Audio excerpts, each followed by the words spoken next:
আপনারা দুজন মিলে নারীর অধিকারের জন্য যুদ্ধ করেছেন, নারীকে তার যোগ্য স্থান দিয়েছেন।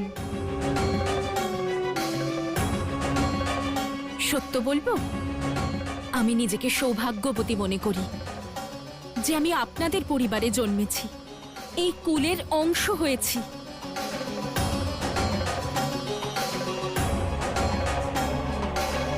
আমি গর্বিত যে আপনারা দুজন আমার কাকা। আমি মহালসা আপনাদেরকে প্রতিশ্রুতি দিচ্ছি, যতদিন আমি জীবিত আছি এই কুল, এই সমাজ, এই গ্রাম, এই সাম্রাজ্যে ভবিষ্যতে আর কোনো নারীর অসম্মান হবে না, কোনো নারীর অসম্মান হবে না, কোনো নারীর অসম্মান হবে না।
আজকের দিনটা সবার মনে থাকবে মহালসা। আজ তুমি গ্রামের সম্মান বাড়িয়ে দিয়েছো। তুমি মানো বা না মানো, আজ তোমাকে দেখে নিশ্চয়ই কেউ মনে মনে ভেবেছে যে এই হলো সেই নারী যার জন্য আমার জন্ম হয়েছে।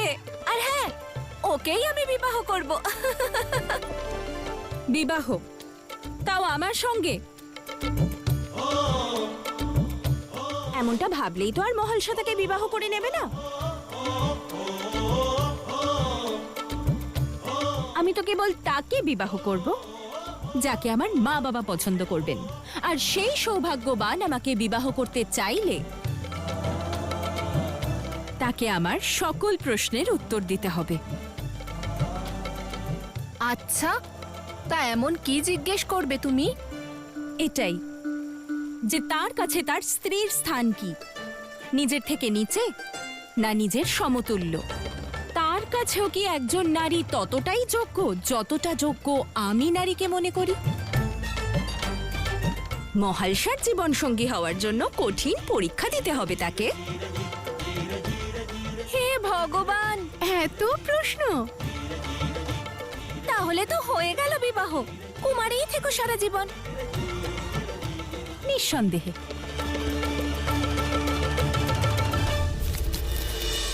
আরে মহালসা, শুনবে তো? আমি তোমার বাবাকে তোমার বিবাহের ব্যাপারে আলোচনা করতে শুনেছি।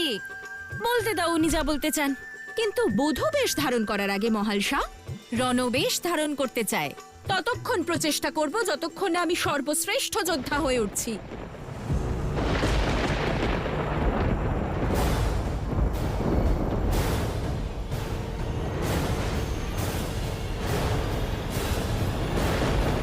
হঠাৎ করে আবহাওয়া কি করে বদলে গেল? জয়া,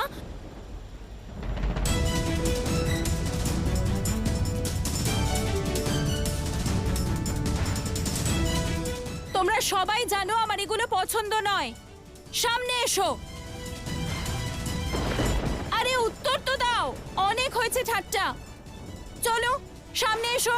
জয়া, বিজয়া, কোথায় তোমরা?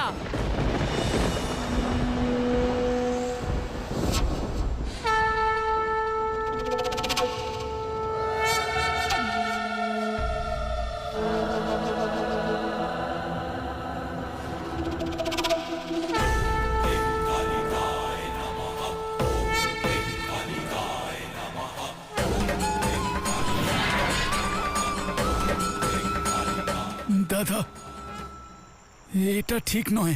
কি ঠিক নয় মনি? শক্তির উপাসনা? না দাদা, শিবকে উপেক্ষা করা। দাদা, শক্তির উপাসনা করতে করতে তুমি তো শিবকে শত্রু বানিয়ে ফেলেছো দাদা।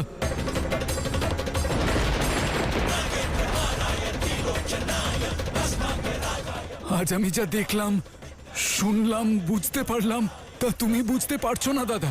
কি বলতে চাইছো তুমি মনি? যা বলার স্পষ্টভাবে বলো। আমি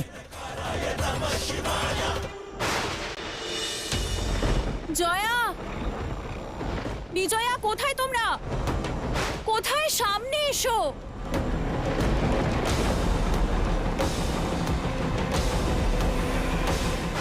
জয়া, বিজয়া, কোথায়?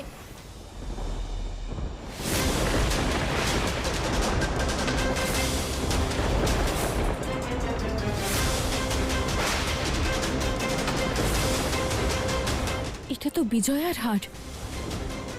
হে ঈশ্বর, কোনো অঘটন ঘটলো না তো?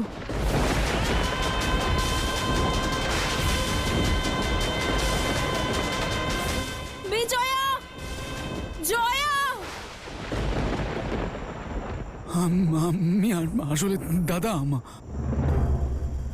আরে বলো না, শুনছি তো, স্পষ্ট করে বলো। আমি সেটা বলতে চাই দাদা, যেটা যেটা তুমি শুনতে চাও না। একটু ভাবো দাদা, ভাবো। মাতার এরকম হঠাৎ হঠাৎ আমাদের কুলে জন্ম নেওয়া, ওনার অকস্মাৎ পাষাণ হয়ে যাওয়া, আর আর আমাদের সেই বরদান দেওয়া যা যা আমরা কখনো চাইনি। আমি পাষাণ হয়ে থেকেও তোমাকে তোমার ভক্তির ফল দিতেই থাকবো। আর তারপর হঠাৎ অন্তর্হিত হওয়া, কেন দাদা, কেন? কি কারণ এটার? ভাবো।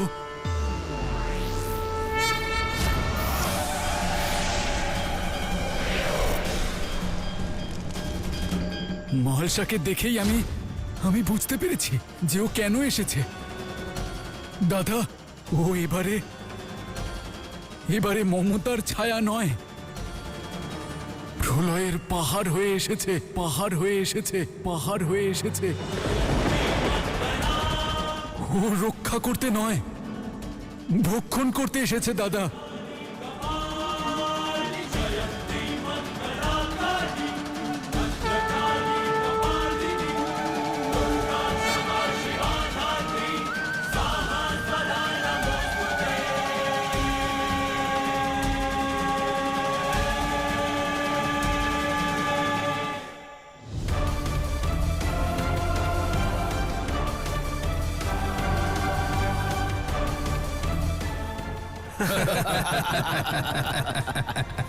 হাসো, হাসো না। ওখানে তো খুব হাসছিলে, এখন কি হলো? হাসো বলছি।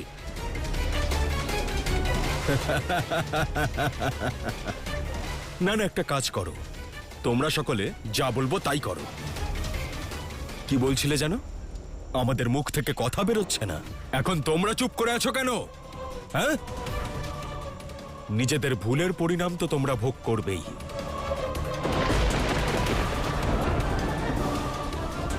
এবার দেখব তোমাদের তিনজনকে কে বাঁচায় আমার থেকে।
जय हो मैया भाड़ खाई दैत्यों का संहार करे तू परशुराम की तू है जननी जय दुर्गढ़ की तू ही स्वामिनी नारायणी तू ही मोहिनी शिव मल्हारी अर्धांगिनी तू खड्ग उठाए माता